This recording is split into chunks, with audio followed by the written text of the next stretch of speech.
Powered by the Montana Television Network. This is the 10 o'clock news on Q2, Montana's news leader. Hello and good evening, folks. Thank you for closing out your weekend with us. I'm Dustin Klemann. New tonight, a Billings man suffered life-threatening injuries in a motorcycle crash. This was the scene on Alkali Creek just an hour ago. Witnesses told police the motorcyclist was traveling east on Alkali Creek Road when he laid down the bike. The cause of the crash is under investigation right now. Police say the 67-year-old man suffered serious injuries. He was transported to the hospital. Police said more information would be available later tonight. Check back on Montana this morning. A man is dead after the pickup he was driving crashed Sunday morning. Montana Highway Patrol's crash report stating the man was driving southbound on secondary highway 254 north of Glendive. 37-year-old man from Circle veered off the roadway several times before the vehicle rolled. The driver was not wearing a seatbelt and was ejected. He was pronounced dead on scene. MHP's report stated alcohol, drugs, and speed are considered factors in this crash. Road conditions at the time were bare and dry. The man's death marks the 148th of the year on Montana's roadways. Also new tonight, a man allegedly exposed himself to a child at Walmart today. Police said a white male of unknown age exposed himself to a child around 4 p.m. at the Walmart located in the Heights. At this time, there is no suspect. Police did not receive a strong description of the suspect, and security footage also did not provide enough detailed information. Social media posts indicate the incident occurred in the toy section and the victim was a young girl. Walmart management declined to comment on the situation.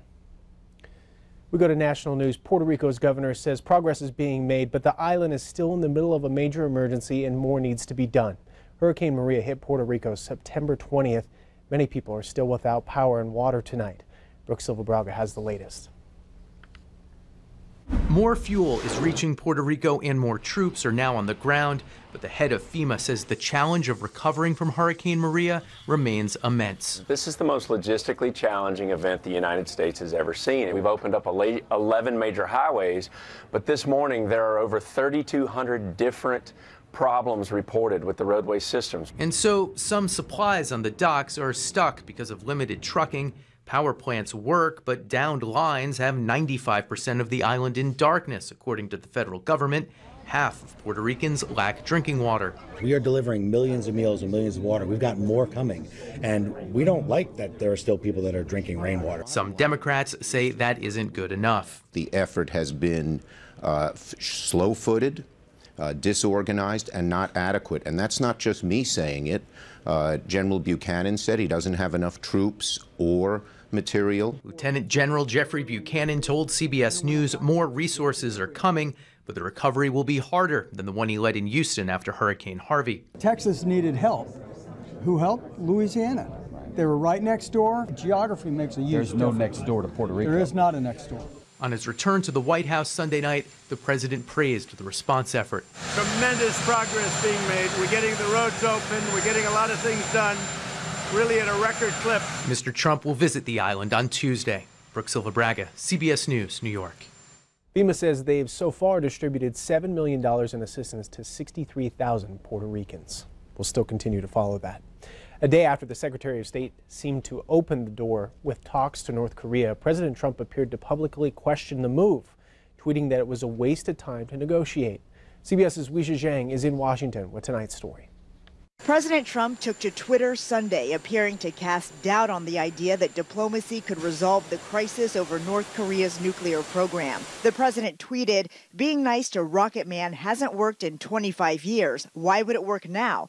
Clinton failed, Bush failed, and Obama failed. I won't fail." While in Beijing Saturday, Secretary of State Rex Tillerson said the U.S. has back channels for communicating with Pyongyang and is using them to gauge the North's willingness to talk. Sunday, President Trump tweeted his thoughts about negotiating with North Korea's leader, Kim Jong-un. "I told Rex Tillerson, our wonderful Secretary of State, that he is wasting his time trying to negotiate with little rocket man.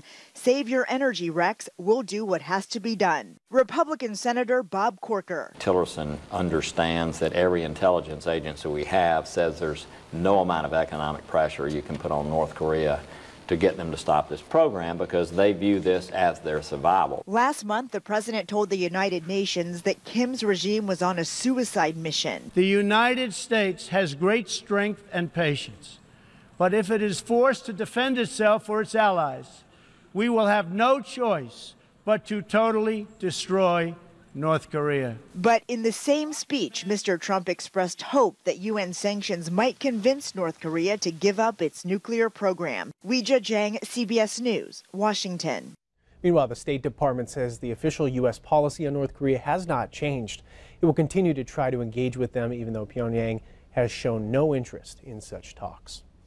We go to our own weather scene now. The Beartooth Pass closed today due to inclement weather, which still might be in the forecast. Rob Griggs back again on air, and it's a topsy-turvy week ahead. Sure is, and we've got a downturn in the weather, but then it turns back around and heads back toward the colorful stuff. So let me show you some pictures. Sheila Draper was out. She was out driving around taking pictures, and Sheila caught some great pictures out in the countryside there. She was taking a little Sunday drive. Check out these pictures. Sheila, thanks so much for that. Beautiful sky at times. Looks like almost we're in Yellowstone Park there, doesn't it? Check out these colors. Very, very nice. What a beautiful day today indeed.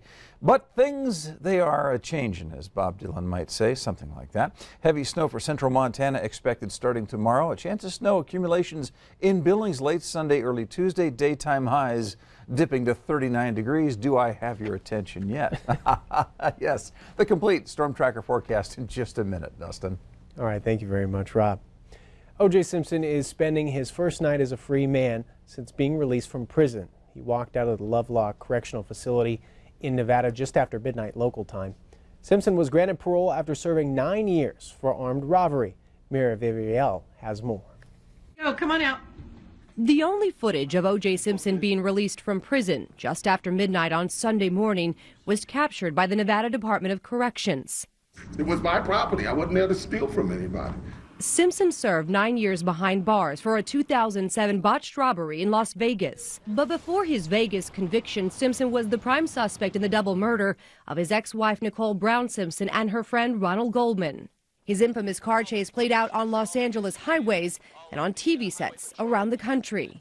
If it doesn't fit, you must acquit. Legal expert Lori Levinson has closely followed all of Simpson's cases. O.J. is not out scot-free. He will be monitored for at least the next 5 years.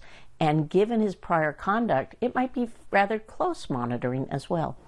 After decades in the national spotlight, Levinson says Simpson should avoid this type of attention. I think the best thing O.J. can do for O.J. is lay low, to stay with his family, stay with friends, don't be caught up in the media, don't go back to being the old O.J.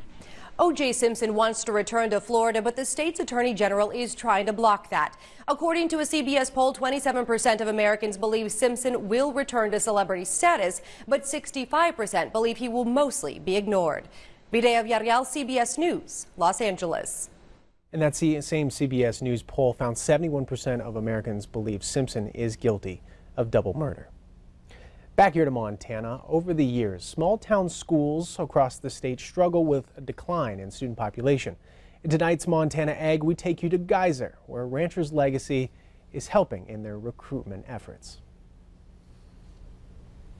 Not long ago, on a hilltop outside of Geyser, a Montana rancher was buried. That's where he's laid to rest, is down there.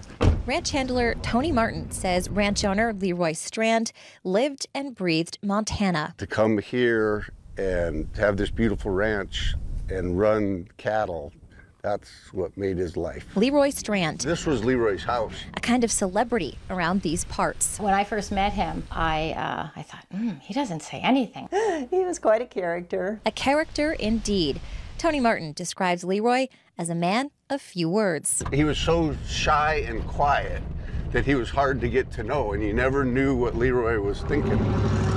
And in the nearby town of Geyser, Leroy's celebrity started to grow, along with the school's pocketbook. Well, he started out with $100,000 in 1997. Back in 2000, when we were building our new gym, he bought the majority of the bonds. Right now, we're sitting at just a little under $900,000. Leroy Strand, a simple rancher, spent his life giving dollars to a tiny one-horse town. It'll be the Strand Foundation forever. Over 200 $100,000 in scholarships that he's awarded. A quiet, shrewd businessman who himself did not have kids or a college education, but dedicated his whole life to those exact two things. Because of the Strand Scholarship, Geyser Schools has put in place a dynamic measuring system which gives their high school graduates an opportunity to earn scholarship funds towards any advanced education of their choosing. Still to come on the Sunday edition of the Q2 10 o'clock news, a vote for independence injures hundreds. We'll explain the situation in Spain next. In a bit, we kickstart new episodes of Under the Big Sky, taking a look at places you may not know much about here in Montana. And later in sports, it was an emotional scene down south of Texas as Texas Tech etches Luke Gonzarowski's name into its history. Hear from the former Baker Stars family coming up. You're watching MTN News with Dustin Klemann, Storm Tracker weather with Rob Griggs, and sports with Casey Conlon. This is the Q2 10 o'clock news in high definition.